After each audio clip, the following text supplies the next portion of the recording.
A política engoliu a economia? Começa agora Brasília Já.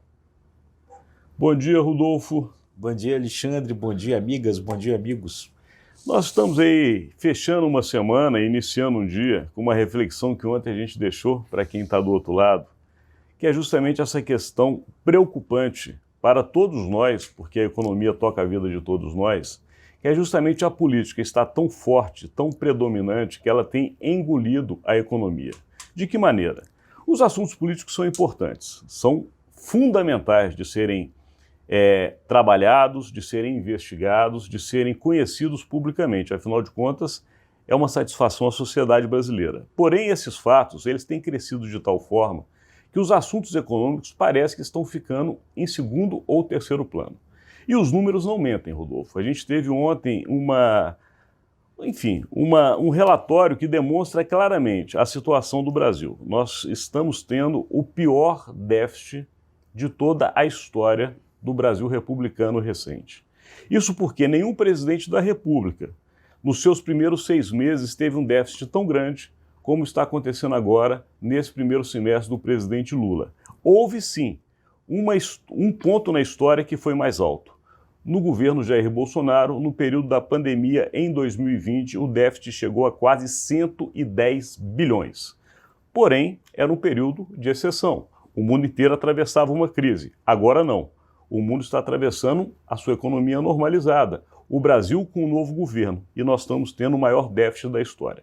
Como se não bastasse tudo isso, Rodolfo, nós tivemos ontem a entrega do PELOA, que é justamente o projeto de lei orçamentária anual, que traz uma ousada meta de zerar esse déficit.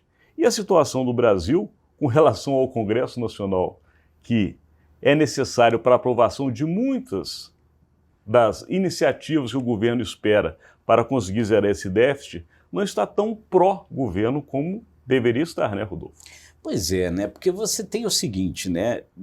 Muitas situações políticas, né, que pressionam gastos. E isso daí vai se tornando um grande desafio para o governo. Por quê?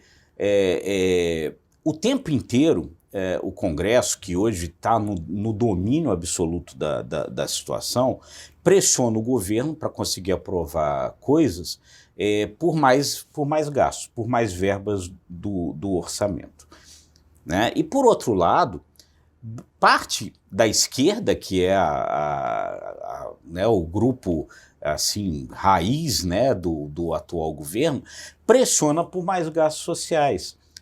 Então, quer dizer, você tem, por um lado, ali o Centrão tudo pressionando para liberar mais dinheiro do orçamento, já liberou 15 bilhões, que é mais e tal, por um lado, e por outro lado, essas promessas do campo social, aumentar o salário mínimo para R$ 1.420 no ano que vem, outras promessas desse tipo, tudo isso significa gasto.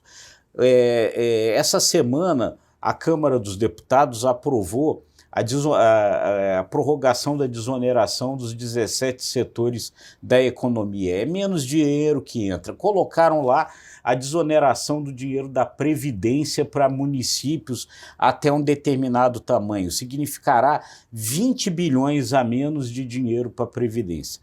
Então, quer dizer, tudo isso é pressão por gasto, menos dinheiro, e o governo prometendo zerar o déficit. É uma conta muito complicada de fechar. Exatamente nesse ponto específico que é o maior risco para o governo e para todos nós do país, é que justamente não há esta coerência do que é proposto. Porque o governo propõe um gasto para o próximo ano de 5,54 trilhões de reais. E também prevê que a arrecadação será igual. Só que essa arrecadação não é real hoje. Ele espera um aumento de arrecadação vindo de uma série de iniciativas que terão que passar pela aprovação do Congresso. Esse mesmo Congresso que é comandado pelo presidente Arthur Lira e que está reclamando há meses sobre uma mini-reforma ministerial que não acontece e que o presidente não entrega o que prometeu, ainda que tenha verbas orçamentárias, o que eles querem é espaço na esplanada. Como se não bastasse isso também, Rodolfo, o governo não prevê no famoso orçamento do próximo ano, corte de despesas. E isso é que assustou o mercado. O governo prevê aumento de arrecadação sem ter ainda aonde tirar, porque é tudo ainda uma possibilidade não concreta.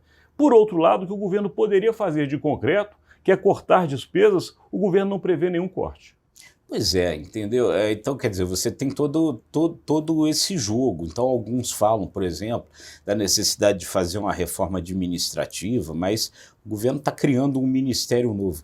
Enfim, são várias questões em jogo, um jogo danado de pressões acontecendo, que de fato, como bem disse no início o Alexandre, fazem com que a economia a política se sobrepõe à economia, tornando esse jogo um pouco arriscado. Tem números bons que aconteceram aí, de inflação caindo, etc., mas esses números aconteceram por causa das boas notícias do início do primeiro semestre, que precisam ser mantidas agora.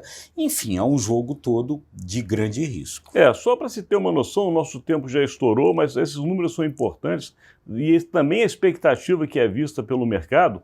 Ontem, justamente como foi apresentado pelo LOA, que é o projeto de lei orçamentária, já gerou uma queda na Bolsa de Valores e uma alta do dólar. Isso significa que o mercado não gostou do que chegou. O mercado reflete preocupação, reflete medo. Isso é oscilação. Outro lado, que é muito importante, o número do buraco. 170 bilhões. Para ser mais exato, 168 bilhões. Esse é o número que o governo estima que vai conseguir tirar em aumento de arrecadação.